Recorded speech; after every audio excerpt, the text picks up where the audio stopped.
The craziest people in America come from the Bronx and all of Florida. Yes, you are a donkey. A Florida man attacked an ATM for a very strange reason. It gave him too much money. Florida man is arrested after deputies say he rigged the door to his home in an attempt to electrocute his pregnant wife. Police arrested an Orlando man for attacking a flamingo. It's the Breakfast Club, bitches. Donkey of the day with Charlamagne the God. I don't know why y'all keep letting him get y'all like this. Well, Donkey of the Day for Monday, October 2nd goes to a 30-year-old Florida woman named Mary Marquardt. What does your Uncle Charla always tell you about the great state of Florida? The craziest people in America come from the Bronx and all of Florida. Now, Mary is facing a domestic battery charge after allegedly striking her daughter with a frozen chicken.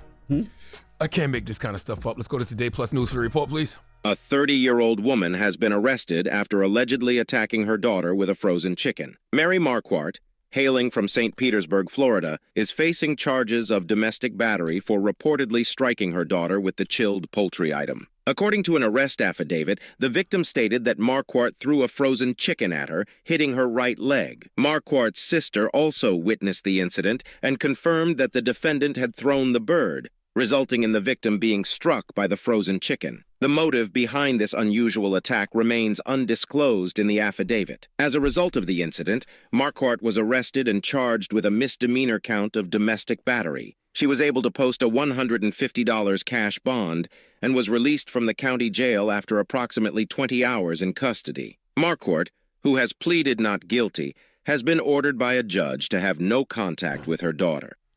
Now, we debated this here in the Breakfast Club Black Mothership newsroom, and the president of the Fat Lives Matter committee, surprisingly, wasn't as upset about this as I thought he would be. He literally asked me, why is the woman getting Donkey of the Day? I said, because A, she assaulted her child, and B, because she wasted poultry. He said, no, she didn't waste poultry. That Tyson or Purdue was frozen. You can still cook that. Touche. Then he also said she didn't assault her child. That was just discipline. Now, I understand why he said that, because culturally growing up, when I was disciplined as a black person, whatever my parents could get their hands on to whip me with, they was going to use. Okay, I've gotten beaten with an assortment of weapons. Remember those big wooden spoons some folks would have up in their house as decorations? My mom had those in the kitchen of the single-wide trailer we grew up in. I done got hit with that. I done got beat with an extension cord and made to go take a bath. I done been hit with boxes of King Vitamin cereal. See, that's why so many kids quick to talk back now, because they don't look around and see what could be a threat. All right. When I was young, I looked around and assessed the situation. What is in this room that I could get hit with? And if there was nothing to be hit with in the room we was in, if parents didn't feel like being creative, in the country, you had to go outside and pick the weapon they was going to use. Yes. Go pick your own switch. So I understand why the president of the Fat Lives Matter committee believes that this was just discipline, but it wasn't. This is good old-fashioned assault, and furthermore, at some point, we have to start recognizing the low emotional IQ of some adults. This is just an emotionally unstable person who is fed up with life and projecting on her child, projecting that pain by turning frozen poultry into a projectile. Now, they didn't disclose the age of the child, so she must be a minor, but the victim did state to police that Mary threw the frozen chicken at her and it struck her on the right leg. I don't want to minimize this child's pain or what they went through, but that child wouldn't have survived in the 1900s. My daddy beat me with an extension cord and made me go take a bath afterwards, okay? I had friends who got beat with the engine belt of a Honda before, all right? We had to pick our own switches, and it was ass cutting by committee. Back then, everybody reserved the right to whip your ass if you wasn't acting right, okay? And back then, folks could have conversations. It wasn't like they would just jumping to conclusions when other people, told your parents they had to beat you. They told your parents what you did, and depending on what you did, you might end up getting 2 beatings that day because your parents might deliver an entree after the appetizer someone just gave you, okay? We used to get paddled in school by principals and then disciplined by the village if need be. And once again, there was nothing worse than having to pick your own switch. Do you know what that does psychologically to a kid? To have to go pick the weapon that's going to be used against you, Because if you bring something too small back that doesn't look like it will hurt, your parents going to make you either go pick another one or they just going to go and pick one themselves. So you really had to pick the right switch to beat your own ass. Who thought of this?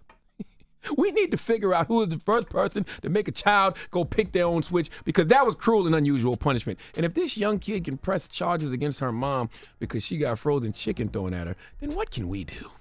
I feel like those of us born in the 1900s, born and raised in the 1900s, should be entitled to some form of compensation, okay? I feel remorse for whatever this child is going through, but the inner child in me is like, damn, that's all?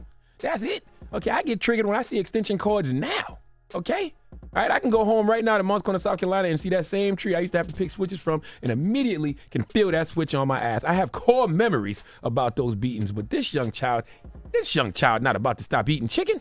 This young child not about to go vegan. This child not about to feel away when Project Pat Chicken Head or Cardi B Bicken Head comes on. I'm not trivializing this child's pain at all. I'm just simply saying we went through worse and we didn't get our parents arrested. And we probably didn't because, bruh, do you know what kind of whipping I would have gotten for calling the police on any of the adults that raised me? Huh?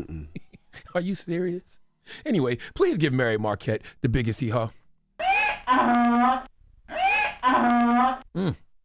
Is it just discipline, though? I feel sorry for you, bro. Don't feel sorry for me. I do. I'm fine. Switches? Well, you grew up in the city, so you never had to pick a switch. You probably got rats thrown at you. Shut up, man. Shut up, man. Rats and bagels. Timberlands and Air Force Ones? No, man. Your daddy was wearing Timberlands? No, man. Oh. Jesus Christ. All right. Well, thank you for that donkey today. Mm-hmm. Donkey Today is brought to you by the law office of Michael S. Lamonsoff. Don't be a donkey. Dial pound 250 on your cell and say the bull if you've been hurt in a construction accident. That's pound 250 from your cell and say the bull. Wake that ass up. Early in the morning. The Breakfast Club.